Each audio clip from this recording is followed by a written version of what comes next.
السلام عليكم، كيف دايرين؟ نتمنى تكونوا بخير.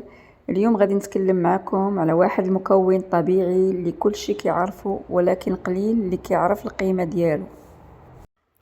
قبل ما نتكلموا على الفوائد خلينا نوضح لكم شنو كيتكون منه الثوم.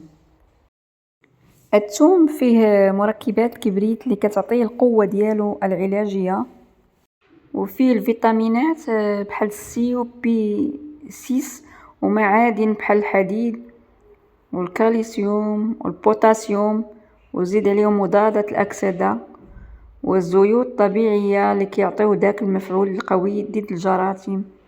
يعني باختصار هو واحد الخلطة الطبيعية المتكاملة.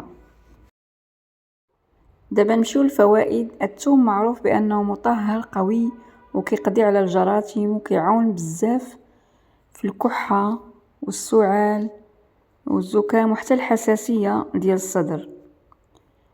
ماشي غير هادشي، الثوم كينقي الكبد من السموم وكيصلح الجهاز التنفسي والهضمي، وكيعاون على حتى على تنظيم الدورة ديال الجسم. وزيد عليه انه مفيد بزاف للقلب، حيث كيعاون في خفض الضغط وتنزيل الكوليسترول وكيحافظ على صحة الشرايين. وبالنسبة للوقاية، الثوم فيه مضادات الأكسدة اللي كتعاون الجسم يحارب السرطان والخلايا اللي ماشي طبيعية. أما في الاستعمال كل واحد والطريقة ديالو، طازج، مقطع، مع الزيت البلدية، ولا في الطبيخ بحال أي توابل. والناس دابا حتى في العناية بالشعر ولاو كيديروا زيوت وشامبوانات بالثوم، حيث كيقوي الشعر وكيحفز النمو ديالو. الثوم ماشي غير مكون كنستعملوه في الطبخ ولا واحد النكهة كنزيدوها في الأكل.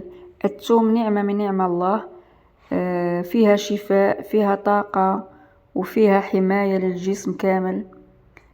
عصر اليوم ولات فيه بزاف ديال الأمراض، بزاف ديال الضغوطات، بزاف ديال السموم اللي كتدخل للجسم، ولكن الحمد لله كاين مكونات طبيعية بسيطة وقدام عينينا كانت كتعاوننا بزاف، والثوم واحد من اهمها. منين كنا صغار جدودنا كانوا كيقولوا الثوم كيدير خدمته بلا ما يبان، وفعلا هذه حقيقة. كيخدم بصمت، كيصلح الهضم، كيحمي القلب، كينقي الكبد، كيقوي المناعة، وكيعاون حتى على الشعر والجمال. وكل فائدة فيها كتعوض على عشرات المواد الصناعية اللي ولات الناس كيشريوها بلا فائدة.